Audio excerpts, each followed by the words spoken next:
Hi friends, ನಮಸ್ಕಾರ. ಎಲ್ಲರೂ ಹೇಗಿದ್ದೀರಾ? ಸೊ ಇದು ಮಂತ್ರಾಲಯಕ್ಕೆ ಹೋಗಿರೋ ಪಾರ್ಟ್ 2 ಅಂತ ಮಾಡಿ ವಿಡಿಯೋನ ಹಾಕ್ತಾ ಇದ್ದೀನಿ.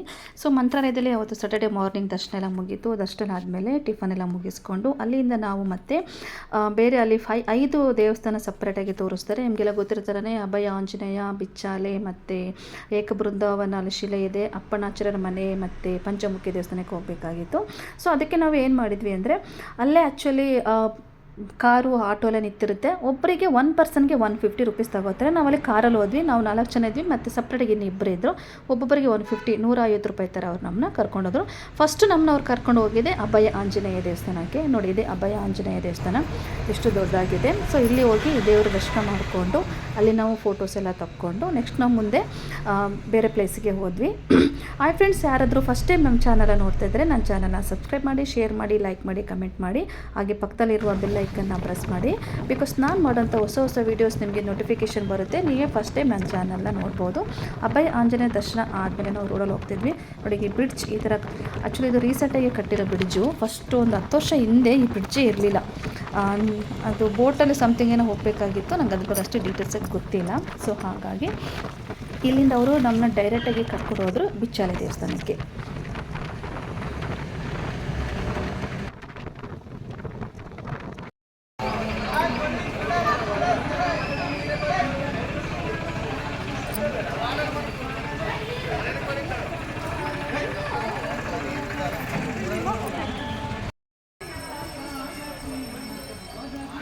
ಫೈನಲಿ ನಾವು ಇಲ್ಲಿಗೆ ಬಿಚ್ಚನೆಗೆ ಬಂದ್ವಿ. ಇಲ್ಲಿ ತುಂಗಭದ್ರಾ ನದಿ ಇದೆ. ಇಲ್ಲೇ ರಾಯರು 12 ವರ್ಷ ತಪಸ್ಸು ಮಾಡಿದರು ಅಂತ ಹೇಳ್ತಿದ್ರು. ಇಲ್ಲಿ ಏಕಶಿಲಾ ಬೃಂದಾವನ ಇದೆ. ಸೊ ಆ್ಯಕ್ಚುಲಿ ಸ್ಟಾರ್ಟಿಂಗ್ ನಾವೊಂದು 3 ಇಯರ್ಸ್ ಬ್ಯಾಕ್ ಬಂದಾಗ ಅಲ್ಲಿ ನಾಗನ ಕಲ್ಲು ಬಂದುಬಿಟ್ಟು ಸೈಡಲ್ಲಿ ಇತ್ತು. ಇವಾಗ ಆ ನಾಗನ ಕಲ್ಲೆಲ್ಲ ಜೋಡಿಸ್ಬೇಕು, ಯಾವ ಥರ ಕಟ್ಟಿದ್ದಾರೆ ಅಂತ ನೋಡಿ. ಎಲ್ಲ ಒಂದೇ ಥರ ಗುಡಿ ಥರ ನೋಡಿ, ಇದೆಲ್ಲ ಒಟ್ಟಿಗೆ ಕಟ್ಬಿಟ್ಟಿದ್ದಾರೆ. ಫಸ್ಟ್ ನಾನು ಒಂದು 3 ಇಯರ್ಸ್ ಬ್ಯಾಕ್ ಹೋಗ್ಬೇಕಾದ್ರೆ ಸೈಡಲ್ಲಿ ಸಪ್ರೇಟ್ ಆಗಿತ್ತು. ಸೊ ಅಲ್ಲಿಂದ ಬಂದ್ವಿ. ಅಲ್ಲಿ ನೋಡಿ ತುಂಗಾ ನದಿ ಇದೆ. ಇವಾಗ ಅಷ್ಟು ನೀರಿಲ್ಲ. ಸ್ಟಾರ್ಟಿಂಗ್ ಹೋದಾಗ ತುಂಬ ನೀರಿತ್ತು. ಒಂದು 2 ಇಯರ್ಸ್ ಬ್ಯಾಕ್ ಹೋದಾಗ ಇವೆಲ್ಲ ನೀರೆಲ್ಲ ಬತ್ತೋಗ್ಬಿಟ್ಟಿದೆ. ಸೊ ಅಲ್ಲಿ ಬಿಚ್ಚಾಲೆಯಲ್ಲಿ ರಾಯರು ಇದ್ದಿದ್ದು ಬೃಂದಾವನ, ಅಲ್ಲಿ ಏಕಶಿಲಾ ಬೃಂದಾವನ ಇದೆ, ಒಂದೇ ಕಲ್ಲಲ್ಲೇ ಕಟ್ಟಿರೋ ಬೃಂದಾವನ ಇದೆ. ಅದನ್ನೆಲ್ಲ ನೋಡ್ಕೊಂಡು ನಾವು ಬಂದ್ವಿ. ಸೊ ನಿಮಗೂ ತೋರಿಸ್ತಿದ್ದೀನಿ. ಫುಲ್ ಡೀಟೇಲ್ಸ್ ಎಲ್ಲ ವೀಡಿಯೋನ ನೋಡಿ, ಎಲ್ಲ ಸ್ಕಿಪ್ ಮಾಡ್ದಂಗೆ ಫುಲ್ ರಾಯರ ದರ್ಶನ ನೀವು ಮಾಡ್ಕೊಳ್ಳಿ ಫ್ರೆಂಡ್.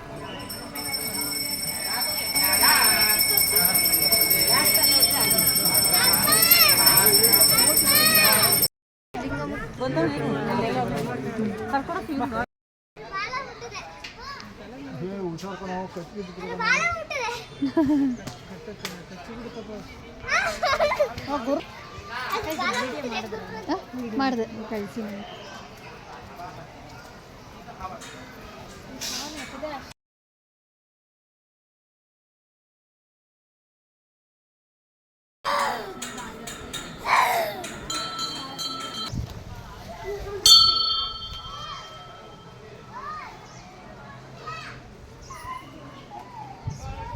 ಹತ್ತಬಾರ್ದು.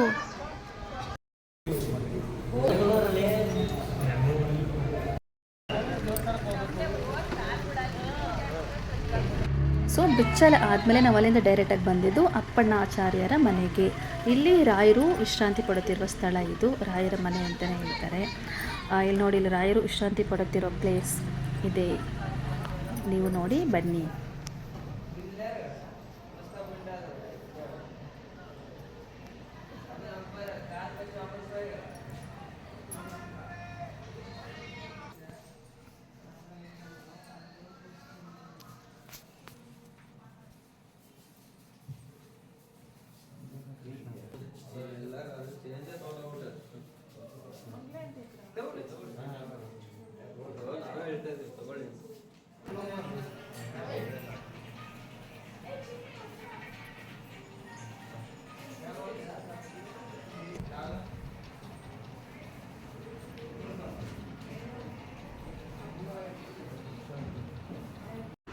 ಸೊ ಅಲ್ಲಿ ಆದಮೇಲೆ ನೆಕ್ಸ್ಟ್ ನಾವು ಬಂದಿರೋದೇ ಪಂಚಮುಖಿ ಆಂಜನೇಯ ದೇವಸ್ಥಾನ ಹತ್ರ.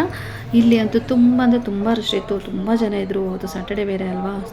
ಮಂತ್ರಾಲಯಕ್ಕೆ ಬಂದವರೆಲ್ಲ ಇಲ್ಲಿಗೆ ಬರ್ತಾಯಿದ್ರು. ನೋಡಿ ಎಷ್ಟು ರಶ್ ಇದೆ ಅಂತ. ಫೈನಲಾಗಿ ಇಲ್ಲಿ ಬಂದು ಪಂಚಮುಖಿ ಆಂಜನೇಯನ ನೋಡಿಕೊಂಡು ಅಲ್ಲೇ ಆಂಜನೇಯ ಮಲಗೋ ಇರೋ ದೊಡ್ಡ ಕಲ್ಲಿದೆ. ಬೃಹತ್ಕಾರದ ಬಂಡೆ ಇದೆ. ಅದು ಆಂಜನೇಯ ಯೂಸ್ ಮಾಡ್ತಿರೋದಂತ ಹಾಸಿಗೆ ದಿಂಬು ಅಂತ ಹೇಳ್ತಾರೆ. ಆ್ಯಂಡ್ ಅವ್ರದ್ದು ಪುಷ್ಪಕ ವಿಮಾನ ಇದೆ, ಅದು ಕಲ್ಲಲ್ಲೇ ಇದೆ ಪುಷ್ಪಕ ವಿಮಾನ ಅಂತ. ಅದನ್ನೆಲ್ಲ ನೋಡ್ಕೊಂಡು ನಾವು ರಿಟರ್ನ್ ಹೋದ್ವಿ.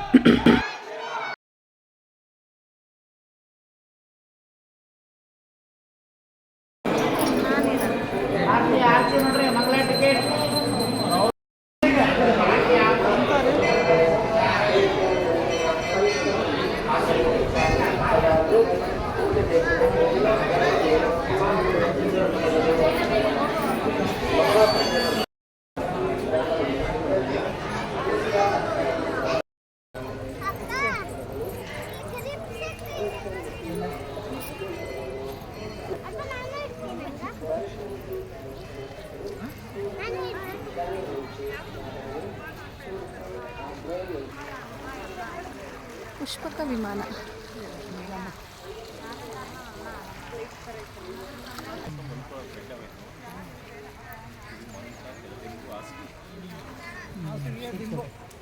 ದಿಂಬು ನೋಡಿ ಹೆಂಗಿದೆ ನೋಡಿ. ಬೆಡ್ಡು ನೋಡಿ, ಹಾಸಿಗೆ ದಿಂಬು ಅದು ಬೆಡ್ ಮಂಚ.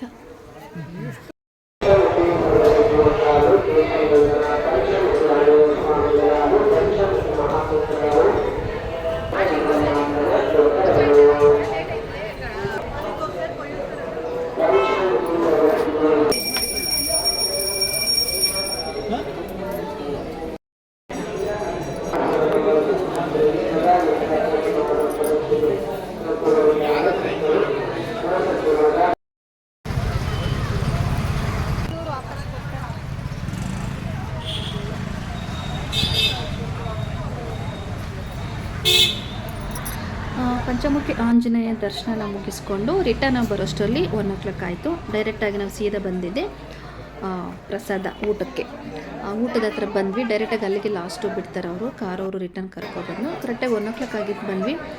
ಊಟಕ್ಕಂತ ಹೋಗಿ ಕ್ಯೂ ನಿಂತ್ಕೊಂಡ್ರೆ ಅಲ್ಲಿಯೂ ರಶ್ಶು. ಎಷ್ಟು ಜನ ಇದ್ದಾರೆ ಅಂದರೆ ತುಂಬ ಜನ ಇದ್ದರು. ನಾವು ಅಷ್ಟು ಜನ ಇರೋಣ ಅಂದ್ಕೊಂಡ್ವಿ, ತುಂಬಾ ಜನ ಇದ್ದರು. ಬಟ್ ಇಲ್ಲಿ ಏನಂದರೆ ಬಫೆ ಸಿಸ್ಟಮು, ಕೂತ್ಕೊಂಡು ಯಾರು ಬರ್ಸಲ್ಲ.